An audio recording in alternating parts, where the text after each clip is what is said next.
Now, I want you to think about this. As this COVID crisis goes forward, the healthcare workers, the EMTs, firefighters, and police, those who work the front lines, who have been battling this day in and day out, in a lot of circumstances, without the protective equipment that they needed, making whatever they could out of garbage bags and other things that they could scrounge together to protect themselves. But there's a greater crisis at hand. Now, we have to think about them. Think about the healthcare worker and the first responders. And what does it do to them mentally every day?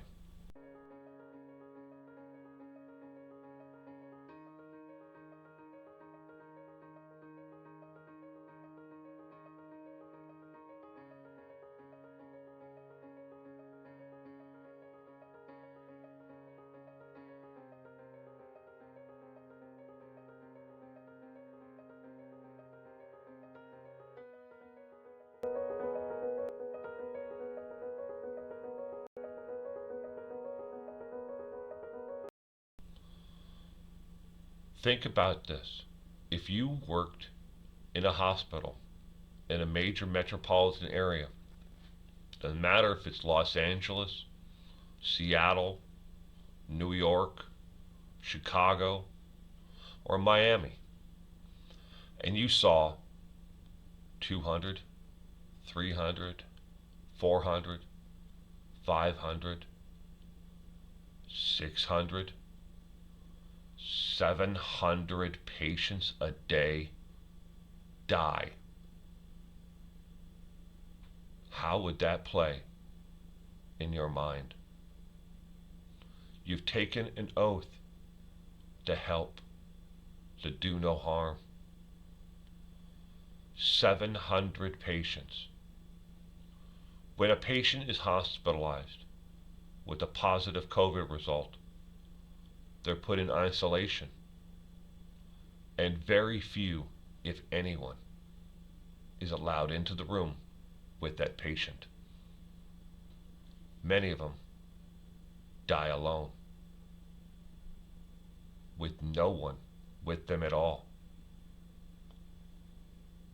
Here at the end, I'm going to play a video of just one healthcare worker, a doctor from New York, a COVID-19 survivor herself, who couldn't mentally take it any longer and ended up taking her own life. Think about the healthcare worker for a minute, the first responder who shows up every day, risking their own lives to help you, to help your family, to help your brother, your sister, your aunt, your uncle, whoever it may be, treating every one of them equal, trying to save that life. And yet, as a nation, we let them down. We let them down. In some hospitals, they didn't have enough employees to even go around to wheel the dead bodies out into refrigerated trucks. So they hired temporary employees just to wheel the bodies out and to stack them into refrigerated trucks so they could be taken away. So many patients. These are people. They died. They're gone. Their loved ones are mourning. And so are the doctors, the nurses, everyone. is directly affected.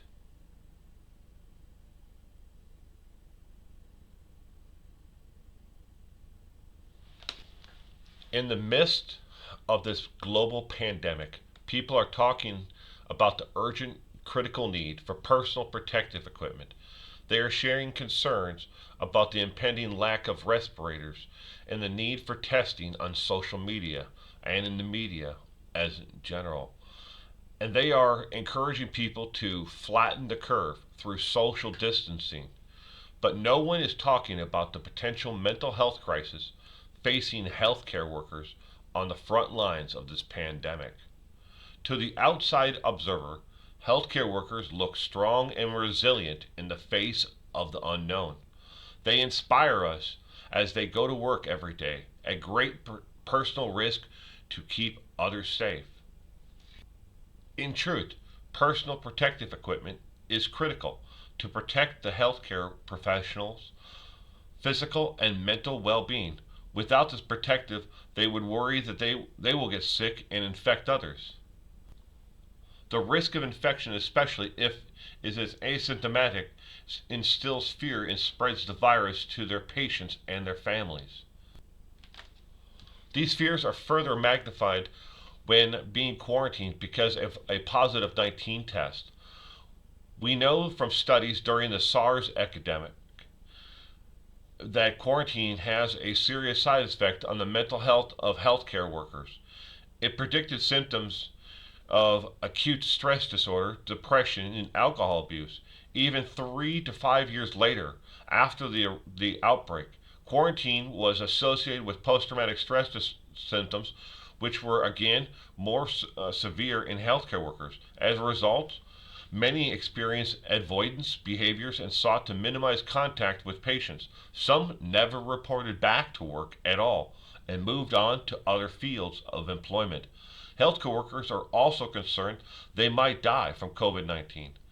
This could seem like an irrational fear, but frontline healthcare workers have died in China, Italy, and the United States, and this will only increase. Knowing this, that some healthcare workers have begun drafting living wills.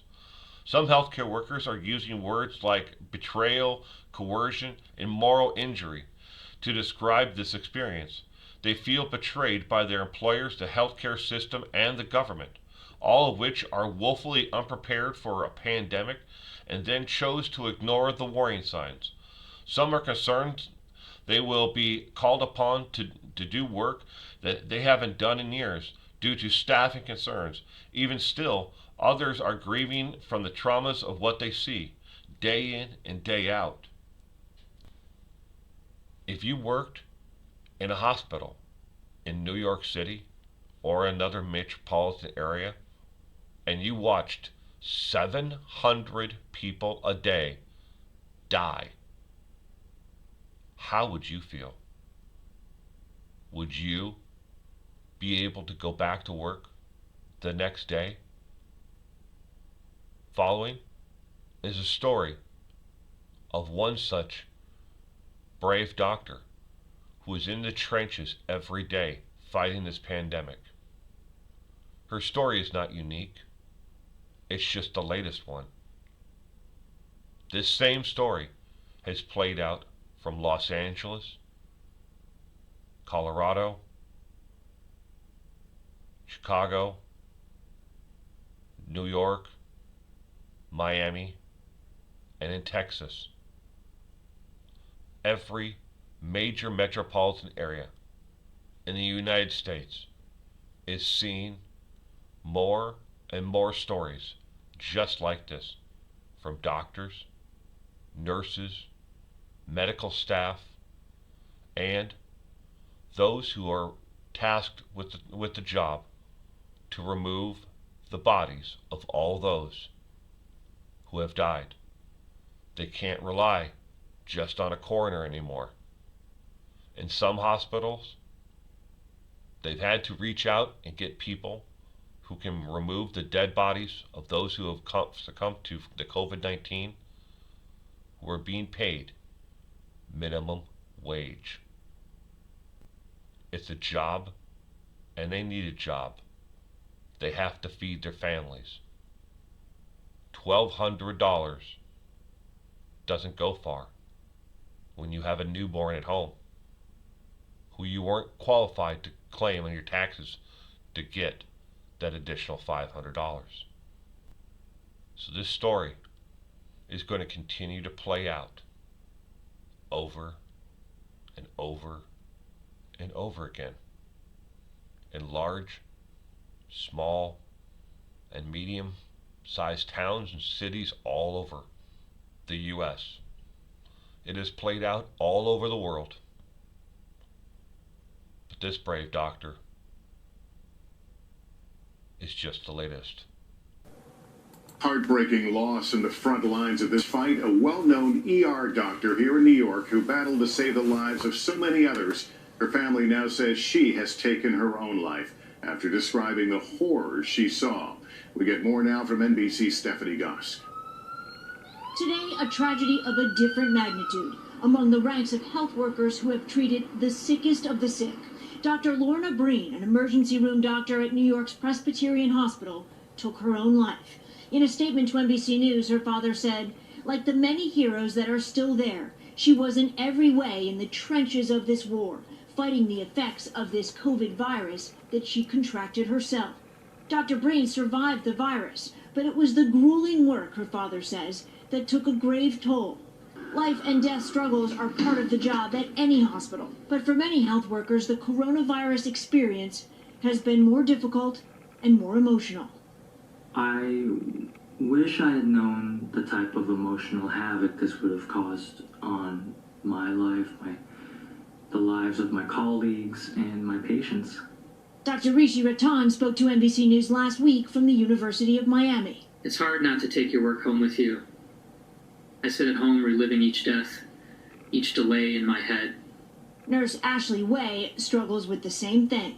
I would say that was probably my toughest day, because I've never had to see anything like that ever. Not having someone at their side while they're sitting there dying.